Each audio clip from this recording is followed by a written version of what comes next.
complete my assignment here after 3 years. So we'll be leaving to Japan in about a month's time, and this is going to be one of the most, probably the most important business meeting that I will be attending at the end of my assignment here.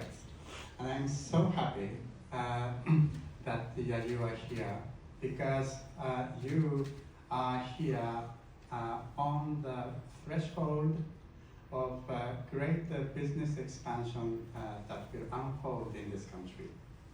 Well, before the elections on the 28th of September, there were two real risks about the development of economy in this country. The two were, one, these elections. Well, you never could be sure whether after these elections this country would stay on course to the European integration or not.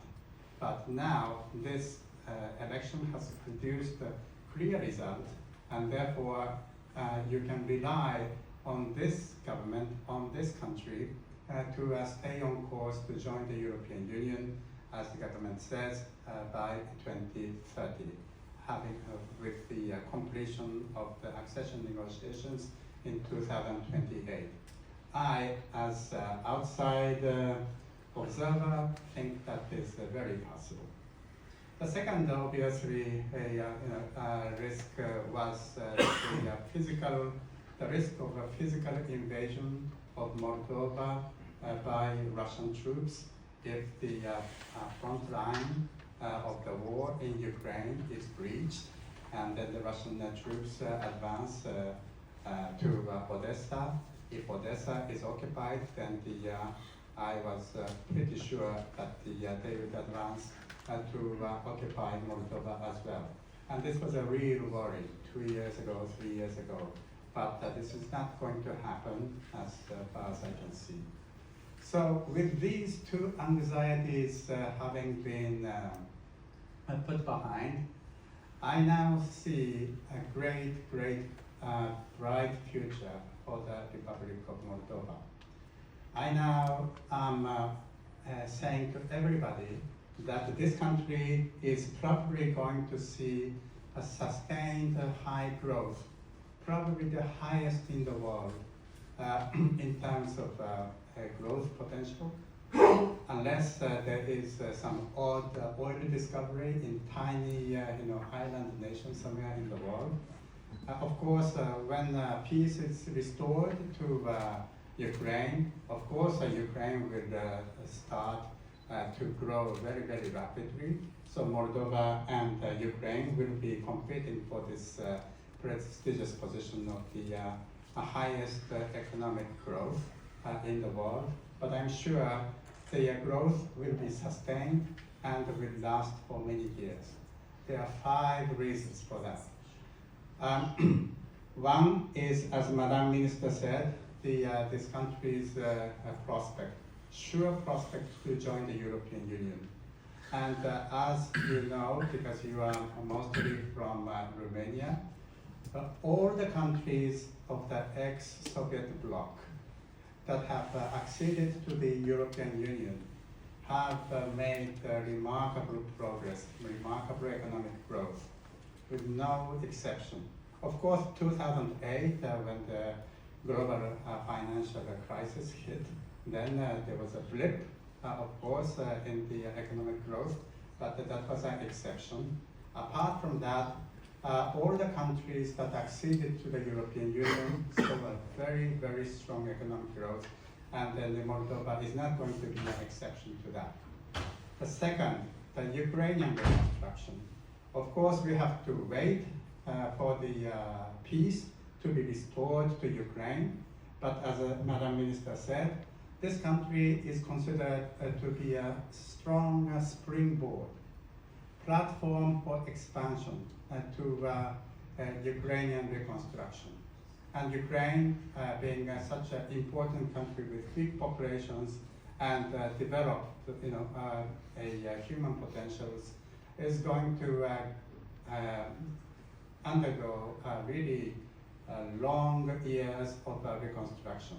And Moldova, because of the linguistic, the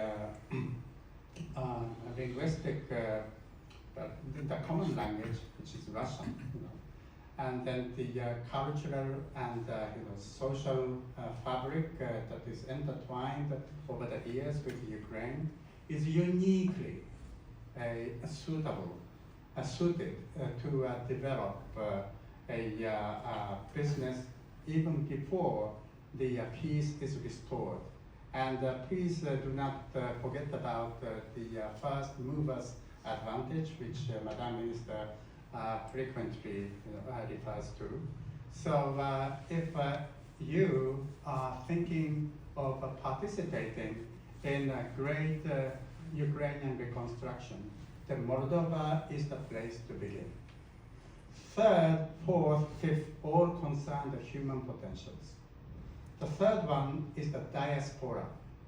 Why diaspora? There are so many, youngsters who have moved to the European Union, and this country has seen years after years of exodus of young people. So why is the diaspora positive for growth potential of this country?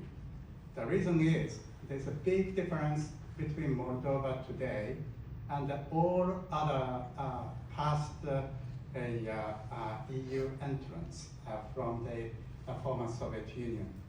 In the case of, let's say, Romania, Romanians were very curious to go and join the workforce, the job market with the expectation of a higher salary and then the better education possibilities that are offered to new EU citizens once they join the European Union.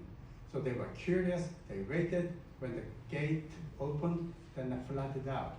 And so that meant long years of exodus of young and ambitious people from their own countries.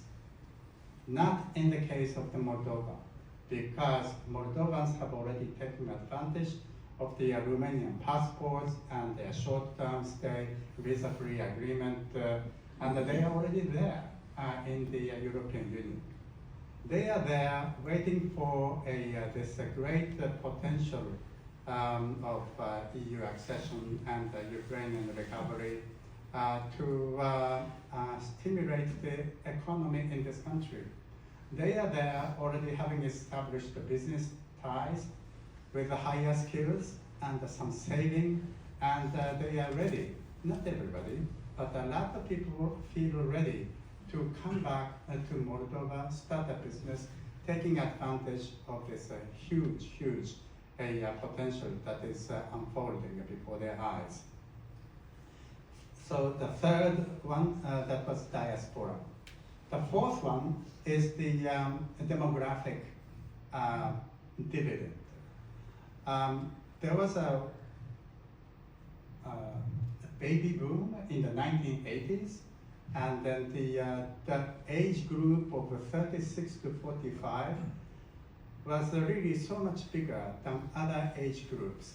And I noticed that when I took a close view of the post-election analysis of what age group voted in what percentage, and what age group constituted how many percentage of the Moldovan population. It's really amazing that the age group of 36 to 45 really are so much bigger than other age groups, which is excellent because these are the age group that are young enough to take risks and old enough to know what not to do and what to do. And this, combined with the great opportunity of economic growth that is just before them, they will, not everybody, but many of them will feel encouraged to come back to Moldova to take part in the great economic reconstruction. and then the growing number of the youngsters that choose to stay in this country and choose to study in Moldovan universities, as Madam Minister has mentioned, is a trend that is only going to increase. So this is the fourth one. The fifth one is the brightness of the people. I'm constantly impressed by the high quality of the people. I have visited many schools, lyceums, etc., and saw how the youngsters were showing to us in English how they came up with the idea, how they put that into algorithm and then into the products. And then and this shows in the number of prizes in competitions in robotics and e-government platform, etc., that Moldovans have garnered over the past few years. So last year it was quite interesting to see that the Moldovan team in the robotics international competition, which was participated in by over 190 countries, Moldovan team came on top, having garnered the gold prize, the gold medal. And on the second place was the American team, and on the third place was a Swiss team. And everybody was sort of scratching their head, trying to find where Moldova is, because not many people have heard about the country Moldova and say, oh, yes, I found it. This is in the middle of the Indian Ocean. No, it was Maldives. But this small but rather unrecognized country is having a really great impact in the world IT technology area, and I feel it every day.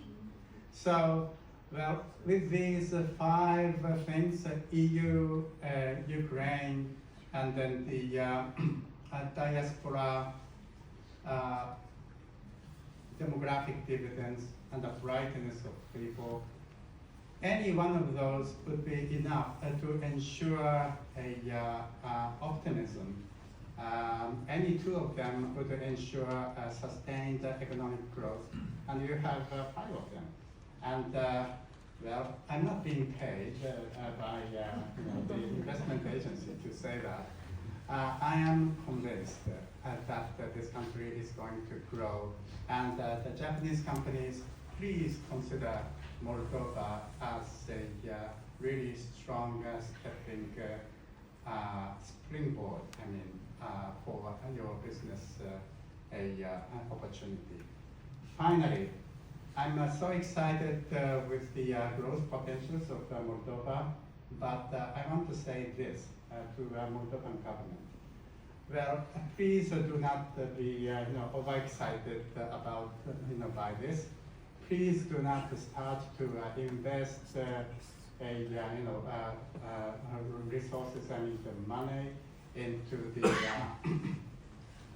growth into the areas of industry that you think would grow strongly. This is for the market to do. The market will take care of itself.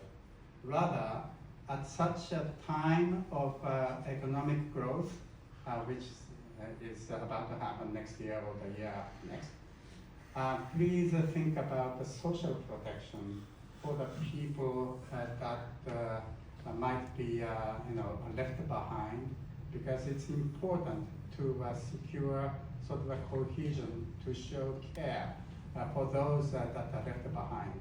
We have seen so many examples of income gap widening only to produce nasty populism, and I don't want that to happen.